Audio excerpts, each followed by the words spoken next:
No sé si te ha ocurrido alguna vez,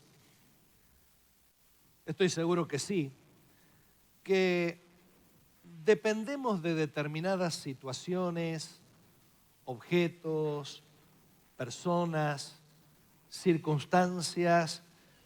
Entramos en un sistemita en el que todo está aceitado, todo está ordenado, todo está acomodado.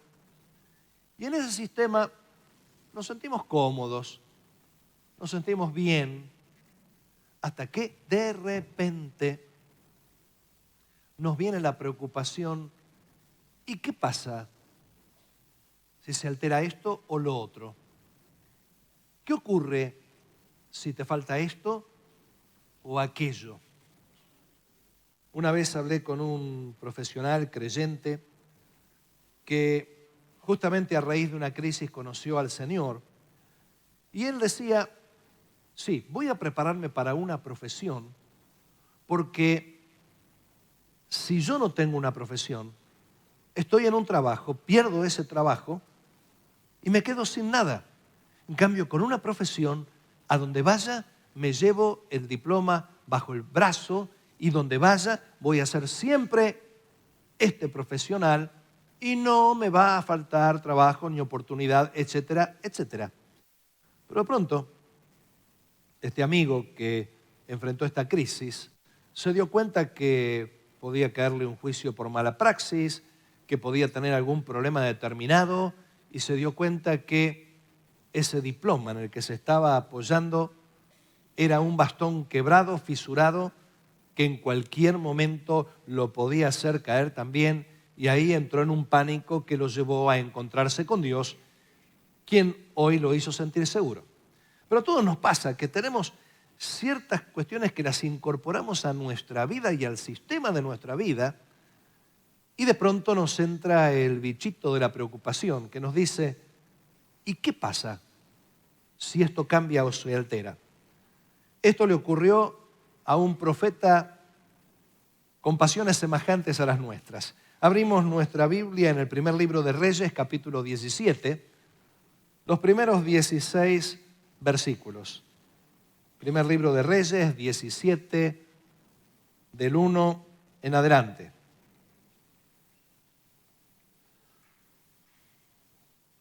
Vamos a leer una porción bien extensa, 16 versículos.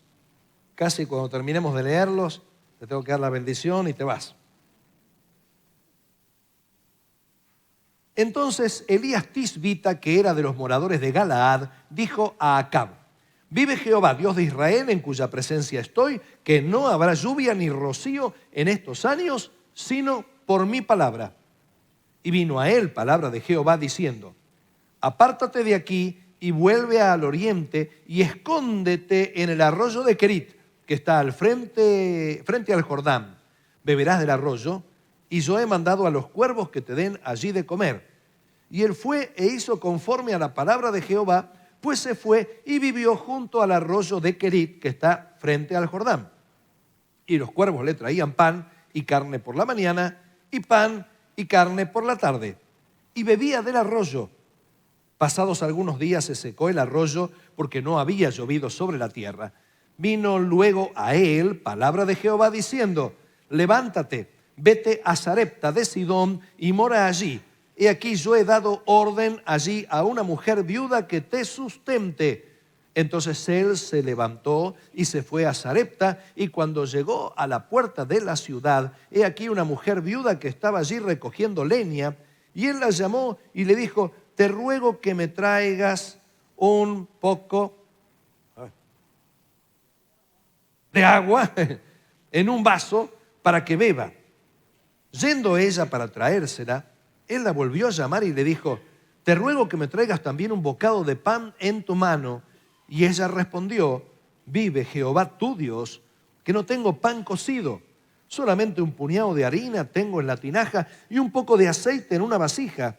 Y ahora recogía 2 leños para entrar y prepararlo para mí y para mi hijo, para que lo comamos y nos dejemos morir. Elías le dijo: no tengas temor, haz como has dicho, pero hazme a mí primero de ello una pequeña torta cocida debajo de la ceniza y tráemela y después harás para ti y para tu hijo. Porque Jehová Dios de Israel ha dicho así: la harina de la tinaja no escaseará, ni el aceite de la vasija disminuirá hasta el día en que Jehová haga llover sobre la faz de la tierra. Entonces ella fue e hizo como le dijo Elías, y comió él y ella y su casa muchos días, y la harina de la tinaja no escaseó, ni el aceite de la vasija menguó, conforme a la palabra que Jehová había dicho por Elías. Amén. Qué tremenda historia esta, la de Elías, la de la viuda, la del arroyo, la de los cuervos. ¿Por qué? ¿Por qué se nos secan a veces ciertos arroyos? Como te decía, nos apoyamos, nos sostenemos sobre ciertas ideas, sobre ciertos mecanismos, sobre ciertos hábitos, ciertas costumbres, sobre ciertas personas, sobre ciertas posiciones, pero de pronto si algo de esto nos falta, nos desequilibramos. Es como un arroyo que se nos seca y ahí viene la gran preocupación. Y ahora, Señor, ¿cómo sigo? ¿Ahora qué hago? ¿Qué voy a hacer de aquí en adelante? A esto se le llama crisis. Cuando uno se pregunta, ¿qué voy a hacer ahora?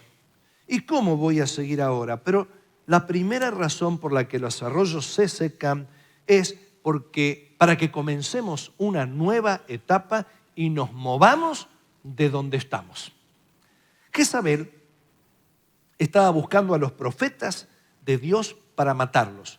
Esto lo leemos en el capítulo 18, donde uno de los asistentes del rey Acab, su esposa era Jezabel, era el que se encargaba de proteger y de avisarles a los profetas, porque esta mujer iba en busca de los profetas para matarlos. Entonces estaba ella ensañada porque ella era seguidora de un dios fenicio y no quería tener nada que ver con el Dios verdadero. Las personas que aman la mentira odian la verdad porque la verdad les arruina su negocio. Los que tienen el negocio de la mentira, y cuando hablo de vivir del negocio de la mentira, no estoy hablando necesariamente de personas que tienen influencia sobre la opinión pública, sino personas que se valen de la mentira para subsistir. Cuando uno se vale de la mentira para beneficiarse o para subsistir, lo que Apocalipsis dice, todo aquel que hace y ama mentira, esa persona tiene el negocio de la mentira y el negocio de la mentira se les arruina cuando se habla la verdad. Y los profetas hablaban la verdad, hablaban del Dios verdadero. Así que esta mujer estaba buscándolos para matar. Y Dios le dice a Elías, luego que le habla, es interesante que nos dice Santiago de que Elías oró para que no lloviese. Era como que el Espíritu Santo a Elías le estaba diciendo, Elías, tenés que presentarte delante del rey Acab y orar para que no caiga lluvia, porque en aquel tiempo la economía de Israel dependía de las lluvias. No había industria y se valían de los sembrados y se valían aún de la ganadería también. Pero cuando deja de llover, no había riegos artificiales. Cuando deja de llover, de pronto la agricultura se cae la ganadería y empieza la hambruna. Entonces este rey, que estaba bastante fortalecido en sus propias ideas, estaba dándole crédito a una mujer pagana e impía, recibe la sentencia de parte de Dios por boca del profeta Elías diciendo, no va a llover hasta que yo no sentencie que se termina la sequía. Así que frente a este odio que se despierta, Dios le dice a Elías, Elías, andate al arroyo de Kerit. La palabra Kerit significa cañada o garganta. Y cuando se habla de cañada o garganta, se está hablando de esos accidentes geográficos donde hay paredes de piedra y numerosas cuevas. Aparentemente en la zona pasada de Jericó, entre Jericó y el río Jordán, hay una zona ahí de cuevas donde está presuntamente el arroyo Kerit, que era un arroyo bien profundo, como que hubo erosionado o como que el agua que caía de alguna vertiente iba buscando ese camino. Era el lugar ideal para esconderse porque esa garganta o quebrada o cañada era de muy difícil acceso. Pero además ese lugar estaba muy cerca de donde Elías Tisbita de Galaad venía. Elías venía del otro lado del Jordán y tuvo que cruzar el Jordán para ir a Samaria y ahí hablarle al rey Acab. Y de pronto, cuando tenía que esconderse, Dios le dice: anda a ese lugar que está más cerca de tu casa, está más aproximado a tu casa, pero está también lejos del lugar donde está Elías, donde está Acab. Así que se hallaba lejos del territorio de Acab. Es decir, estaba a salvo de las garras de Jezabel. En otras palabras, Querit era el lugar de la seguridad y el lugar de la comodidad. Tenemos lugar de seguridad y comodidad, ¿te diste cuenta? Todos tenemos nuestro arroyito de Querit, donde ahí nos sentimos cómodos, donde nos sentimos a salvo, donde sabemos que nada nos puede ocurrir. Y a veces, como deseamos que los buenos momentos no se terminen nunca. ¿Te diste cuenta de eso? Y hasta los más pesimistas, cuando están pasando por un buen momento, lo primero que dicen: ¿y ahora qué se va a venir? ¿Te ha pasado eso? Es decir, estoy con demasiada alegría, algo malo está por pasar. Como si la enorme alegría fuera la predecesora de una terrible desgracia. No tiene por qué ser así, pero la verdad del caso es que tenemos que entender que los buenos momentos, aunque los quisiéramos perpetuar, no duran tanto tiempo. Quisiéramos que no se terminen, pero se terminan. Pero tenemos que entender que Dios tiene un plan con nosotros. A ver, repetid conmigo: Dios tiene un plan conmigo, decís, porque decimos con nosotros, bárbaro. Por ahí zafo, ¿no? Como ciertos trabajadores, que uno prepara el asado y otro trabaja. 10 preparan el asado y uno trabaja, ¿no? Ah, Dios tiene un plan, estamos trabajando. No, Dios tiene un plan conmigo. A ver, decís: Dios tiene un plan conmigo. Y si Dios tiene un plan, no podemos quedarnos atrincherados, no podemos quedarnos encerrados en ese ambiente de tranquilidad, bienestar y comodidad. Hubo personas que quisieron estar en su lugar de comodidad, pero como Dios tenía un plan con ellos, los sacó. Y uno de estos ejemplos es Jonás. Cuando Jonás recibe la palabra de Dios que le dice: Jonás, dejá tu tierra y andá a la tierra de Nínive, Jonás tuvo que salir de su zona de tranquilidad, su zona de seguridad. Pero en el Nuevo Testamento nos encontramos con Zaqueo. Zaqueo era cobrador de impuestos y quería saber quién era Jesús, pero desde su lugar de tranquilidad, de seguridad, su búnker, su escondite. Y ahí estaba trepado en ese árbol sicómoro, donde él podía tener el control de todo, pero nada lo podía controlar a él. Hasta que interrumpió Jesús su comodidad, su bienestar, y le dijo: Zaqueo, bájate, date prisa, porque tengo un plan con vos. Bueno, no se lo dijo específicamente así, pero le dijo: es necesario que more en tu casa. Y cuando la gente murmuró diciendo: pero ¿cómo va a llamar a este tipo que es de la peor mugre de la sociedad? Jesús no dijo nada, pero Zaqueo se encargó de decir cómo se estaba cumpliendo el plan de Dios. Él cambió su escala de valores, él se encontró con la verdadera prioridad y él se dio cuenta que había un nuevo sentido de justicia en su vida. Dios estaba cumpliendo su plan, pero para cumplir el plan tenía que bajarse del árbol. Jacobo, Pedro y Juan estaban en el monte de la transfiguración. Qué lindo tiempo en la presencia de Dios. ¿Viste como algunas reuniones que tenemos acá que no queremos que se termine el tiempo de adoración? Hasta que empieza a hacer, creo que el estómago, ¿no? Hay algunos, y siempre hay alguno, ¿no?, que aprovecha el momento de la oración final para levantarse que no lo vean, ¿no? Y yo te veo, que te vas. Y voy anotando, ¿no? Tarjeta amarilla. Bueno, no. Jacobo, Pedro y Juan estaban en el monte de la transfiguración y Pedro estaba tan entusiasmado que le dice: Maestro, hagamos 3 enramadas. Una para Moisés, otra para Elías, porque habían aparecido hablando con Jesús, y otra para vos. Ni pensó en él. Él dijo: para ellos 3, y ahí estamos para siempre. Y de pronto en medio de ese delirio de Pedro irrumpe la voz del Padre diciendo: este es mi Hijo amado, oigan a Él. Y de pronto tuvieron que bajar del monte y enfrentarse con un endemoniado rebelde que no podía ser libre. Y Jesús les tuvo que enseñar una gran lección. Había un plan, había un propósito. El monte de la transfiguración no era lo definitivo. Ananías, no Ananías el de Zafira, sino el otro Ananías, el que estaba en Damasco. Estaba contento, estaba en su casa orando, ayunando, pasando un tiempo hermoso en la presencia de Dios. Y de pronto el Señor le dice: Ananías, anda a buscar a uno llamado Saulo que está ahí en la calle derecha. He aquí, él está orando. Y Ananías dice: no, Señor, este tipo no deja títere con cabeza. Este tipo es malísimo. Llegaron unas noticias. ¿Cómo voy a andar? Porque instrumento escogido me es este. Deja tu comodidad porque yo tengo un plan. En otro caso, Pedro.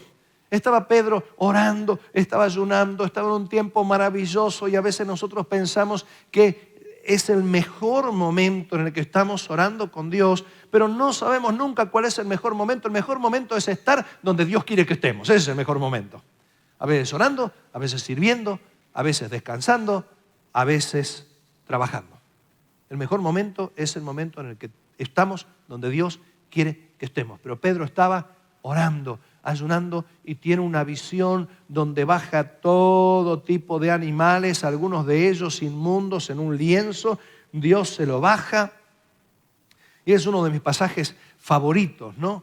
Me imagino ahí chivito, mulita, liebre, nos parece. Bueno, y le dice: ese es mi texto favorito, mata y come. Y ahí Pedro le dice: no, Señor, mi sistemita, mi religión, mi seguridad, mi hábito, yo no estoy haciendo, no hago eso. Y Dios dice: no llames inmundo a lo que yo he purificado, lo que yo he bendecido.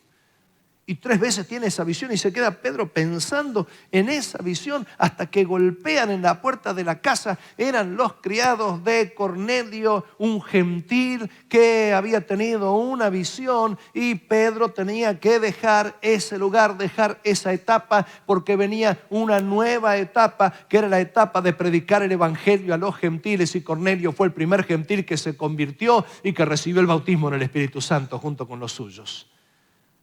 ¿Por qué se nos secan ciertos arroyos? Porque Dios quiere que terminemos ciertas etapas y empecemos nuevas etapas cumpliendo su propósito, cumpliendo su plan, cumpliendo con su voluntad. Pero la segunda razón es que los arroyos se secan para que crezcamos y para que lleguemos al destino que Dios quiere. Kerit era un lugar de transición. Y te puedo asegurar que vos y yo estamos en lugares de transición. Pero ¿cómo me decís esto? Porque la Biblia nos dice que somos peregrinos. ¿Y por qué somos peregrinos? ¿Qué es un peregrino?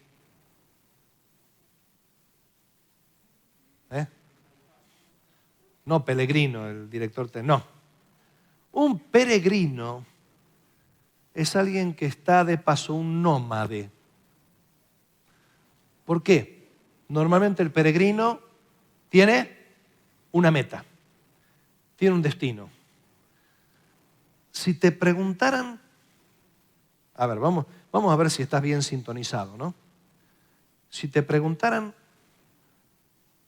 ¿cuál es tu destino en este viaje? Cuando diga 3, vas a señalar con la mano hacia dónde está tu lugar de destino. A ver, en primer lugar, levanten la mano los peregrinos. Baja la mano. Ahora, ¿cuál es tu lugar de destino? 1, 2, 3.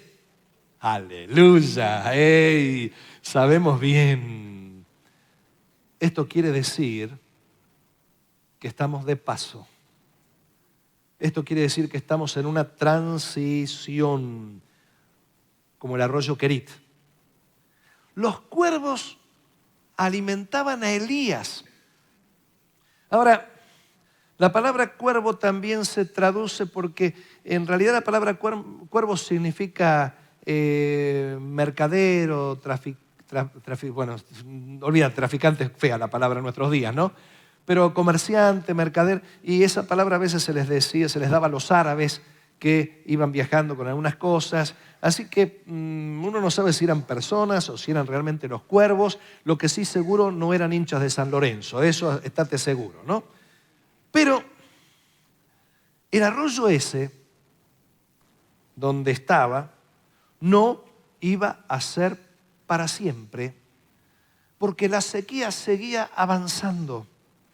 Y me lo imagino a Elías diciendo, hoy tengo agua, pero cada vez lo estoy viendo al arroyo más finito. Y cuando uno empieza a ver el arroyo más finito, empieza a preocuparse. ¿Y qué voy a hacer? Hasta que un día abre sus ojos con el amanecer y el mal que temía le vino.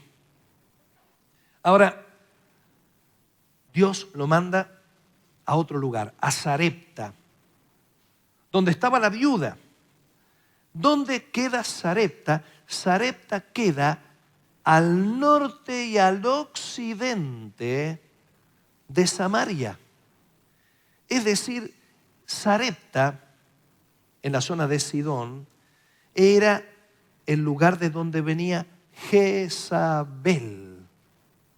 O sea, la mujer malvada esta era oriunda de la tierra a la que Elías tiene que ir para encontrarse con esa viuda. La viuda era compatriota de Jezabel. Allí se adoraba a los mismos dioses que Acab estaba adorando por inspiración de Jezabel. Esto quiere decir que para ir a Sarepta, Elías tenía que pasar por Samaria, donde estaba Jezabel, que buscaba matar a todos los profetas, donde estaba Acab, que se la tenía jurada porque había maldecido la tierra según el pensamiento de Acab. Así que tenía que cruzar y tenía que quedarse más cerca de Samaria, más cerca del peligro, más cerca del riesgo, que donde estaba en esa cañada escondido. En ese lugar, Elías tenía que darse a conocer como profeta de Jehová. Es lo mismo que ser un espía y declararse que es espía en tierra enemiga. ¿Y cómo sabemos que Elías tenía que darse a conocer como profeta de Jehová? Porque la mujer viuda, cuando él le pide que le dé un pan, le dice, vive Jehová tu Dios. En ese juramento, te juro por tu Dios Jehová. O sea, él se tiene que dar a conocer. Elías tenía que enfrentar sus temores en lugar de huir. Y ahí está el tema.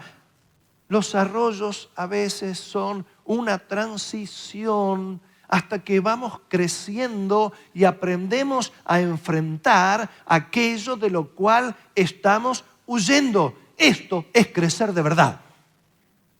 No crecemos hasta que no sabemos enfrentar debidamente a nuestros enemigos. Y cuando estoy hablando de enemigos, obviamente no estoy hablando de personas. En el caso de Elías sí lo era, pero en nuestro caso tenemos tantos enemigos que nos acechan, algunos demasiado internos. Y tenemos que enfrentarlos, si no, no crecemos. Hay tiempos de descanso, hay tiempos de seguridad, pero el crecimiento se da únicamente cuando uno se esfuerza y está dispuesto a correr riesgos. ¿Querés crecer en la vida? No querés crecer. ¿Cuántos quieren crecer en la vida? ¿Cuántos quieren crecer en la vida cristiana? Tienen que esforzarse. Dios no respalda a los vagos. No seas creyente vago. Dios respalda a los esforzados y valientes. Esfuérzate y sé valiente. Y eso le dijo el ángel del Señor a Gedeón cuando estaba escondiendo el trigo. Varón esforzado y valiente, Jehová está contigo. ¿Cómo uno crece? Cuando es valiente, está dispuesto a enfrentar riesgos. Cuando uno crece, cuando uno se está esforzando. Los arroyos se secan para que crezcamos y para que estemos donde Dios quiere que estemos. Cualquier situación difícil de la vida es un verdadero aprendizaje para subir un escalón en el conocimiento de Dios y aprender a vivir la vida como Dios quiere. Pero quiero terminar diciéndote que los arroyos se secan para que aprendamos a confiar en el Señor. Si las bendiciones viniesen siempre por el mismo medio, terminaríamos confiando en el medio. Cuando los arroyos se secan, solemos pensar a veces que ya va a venir algo mejor. Pero esto es de acuerdo a nuestra idea de la lógica. Pero Elías debió ir a lo de una viuda, una mujer que no tenía nada de nada porque no había ningún tipo de protección para aquellas personas que quedaban en desamparo. Cuando le pide de comer y de beber, no imaginaba que esta mujer fuera tan pobre porque le dice, no tengo nada. La mujer le dice que iba a comer el último pan con su hijo para dejarse morir de hambre y Elías en ese momento habrá luchado con ese pensamiento. Esto parece un despropósito.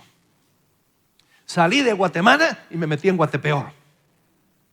Se me seca el arroyo, voy con toda la esperanza y ¿a dónde me manda Dios? A donde parece que hay menos esperanza todavía, porque la sequía era en toda esa región. Quizás Elías pensó que se equivocó. Capaz que era otra viuda. Habrá buscado en la guía telefónica a ver todas las viudas que había. No.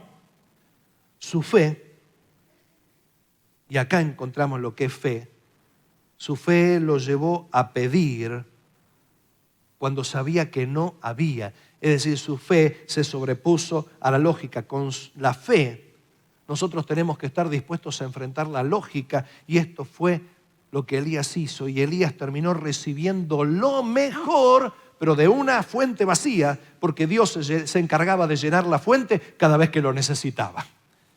Y esta es la palabra que vos tenés que tener. A veces Dios te va a llevar al pie de una fuente vacía para que te des cuenta que la fuente no tiene nada para darte, pero Dios sí tiene para darte a través de esa fuente.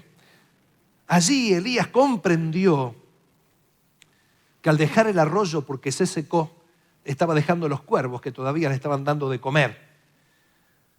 Ahí Elías se dio cuenta que sí, los cuervos le daban de comer, que el arroyo le daba de beber, que la viuda le daba de comer y de beber, pero detrás de los arroyos, detrás de los cuervos, detrás de la viuda, había uno que se estaba encargando de sustentarlo. Era el Señor de los cuervos, el Señor de los arroyos, el Señor de las viudas pobres, el Señor de los señores, el Señor de la creación, ese Señor que es tuyo y que es mi Señor también. Él es el que está detrás de cada situación de provisión. Nunca te apoyes en medios transitorios. Podés perder tu trabajo.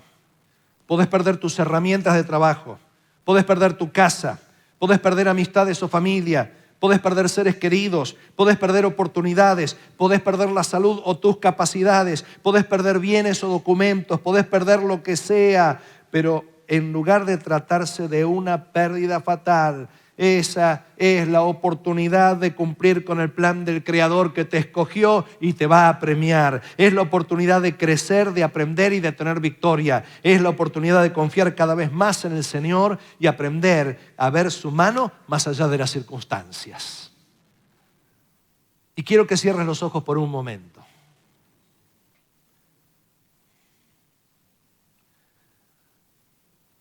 Tal vez se te está secando algún arroyo. Tal vez se secó ya algún arroyo y vos te preguntás, ¿y ahora cómo sigo, Señor? ¿Y ahora qué voy a hacer? ¿Qué me espera? Esta es la oportunidad para que le digas al Señor en medio de este arroyo seco, yo voy a cumplir con un plan de Dios. Este arroyo no se secó por casualidad, sino porque yo tengo que cumplir con un plan. Este arroyo no se secó para dañarme, sino para que crezca. Este arroyo se secó para que me dé cuenta que Dios tiene mucho más de lo que puede darme un arroyo, porque al fin y al cabo mi vida depende de Dios. Este arroyo se secó para que deje de confiar en los arroyos y empiece a confiar en el Señor. En esta mañana, yo no sé cuál es tu arroyo, pero si querés decidirte a confiar en el Señor, te invito a que te pongas de pie para que hagamos una breve oración antes de finalizar la reunión. Padre querido, tu amor es tan grande. Tu propósito es tan grande. Y tu palabra no vuelve vacía, sino hace todo lo que vos querés. Señor, acá estamos en pie todos los que hemos visto que delante de nuestros ojos el arroyo se iba achicando y en varios casos se secó. Teníamos la esperanza de que todavía llegaran los cuervos, pero nos dijiste que los dejáramos y que fuéramos a un lugar de más peligro, de más riesgo, de más inseguridad, de más preocupaciones. Sin embargo, Señor, entendemos que estamos enfrentando nuevas etapas en las que vamos a crecer dependiendo más de vos y confiando más en vos, porque al fin y al cabo sos nuestro Señor, nuestro Rey, quien nos salvó, quien nos amó y con quien estaremos en toda la eternidad. Señor, hoy te confesamos en medio de los arroyos secos que confiamos cada vez más en vos. En el nombre de Jesús, amén. Que Dios te bendiga y tengas un hermoso domingo.